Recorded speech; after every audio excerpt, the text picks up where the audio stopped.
These satellite images show an island roughly 5 kilometers east of the Golden Gate Bridge. This is the island of Alcatraz, which from 1934 to 1963 served as a maximum security federal prison for some of the United States' worst criminals. The US authorities were convinced that a maximum security prison situated on an island would be impossible to escape, which is why inmates who had escaped previous prisons across America were often sent here.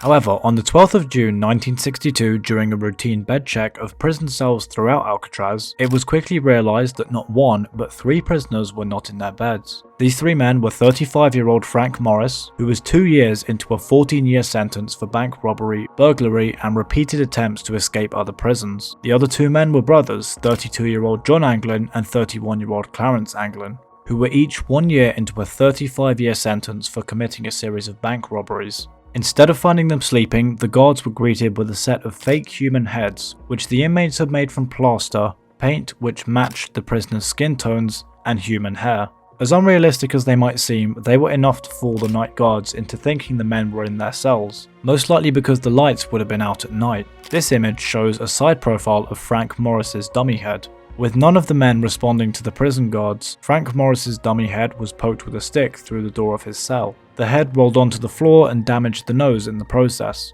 Then the prison went into an immediate lockdown and the search for the 3 men began. The police failed to find the 3 men anywhere on the island, and it quickly became clear that the 3 inmates had left on a makeshift raft. This image shows a homemade paddle used by the 3 men, while this one shows a homemade life vest. As time went by, the police and Coast Guard were able to piece together more and more clues to explain how the escape played out. The police also had access to inmate Alan West, who was supposed to be part of the escape with the other 3, however had failed to dig out his escape tunnel in time to take part.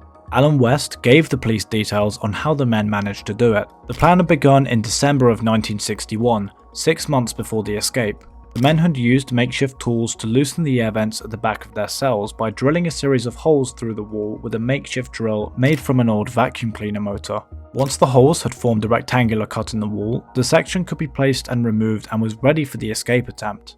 This cutout in the wall was hidden with either a piece of cardboard or a suitcase. Through this hole, which each of the men had dug, was an unguarded utility corridor. Through this corridor, they were able to gain access to the roofs of their cells, where the inmates set up their own secret workshops. They would take it in turns to use the workshop so that there was always someone on lookout. A makeshift periscope was used to look around corners from their cells. They had gathered more than 50 raincoats and rubber to turn into makeshift life vests and a raft. They also used the hot pipes on the roofs of their cells to bind the rubber to the fabric of the raincoats in order to make the life vests. While creating this equipment, they still had to find an escape route. The ceiling was 30 feet high, but they managed to navigate a series of pipes which they could climb to reach the ventilator cover. After being pried open, damaging the bolt holding it in place, the inmates created a fake bolt out of soap, which would be easily removable on the night of the escape.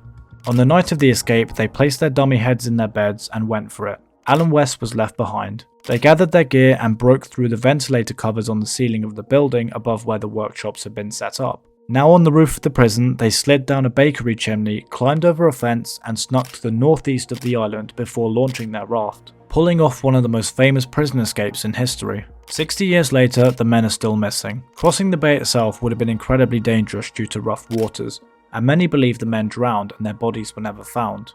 In 2013, however, the FBI received a letter written by somebody claiming to be John Anglin. It read, "My name is John Anglin. I escaped Alcatraz in June of 1962. Yes, we all made it that night, but barely. I am 83 years old and in bad shape." The letter also claimed that John Anglin was suffering from cancer and made the statement, "If you announce on TV that I will be promised to go to jail for no more than a year and get medical attention, I will write back to you to let you know exactly where I am." The handwriting on the letter was compared to samples of all 3 escapees' handwriting, and the results were deemed inconclusive.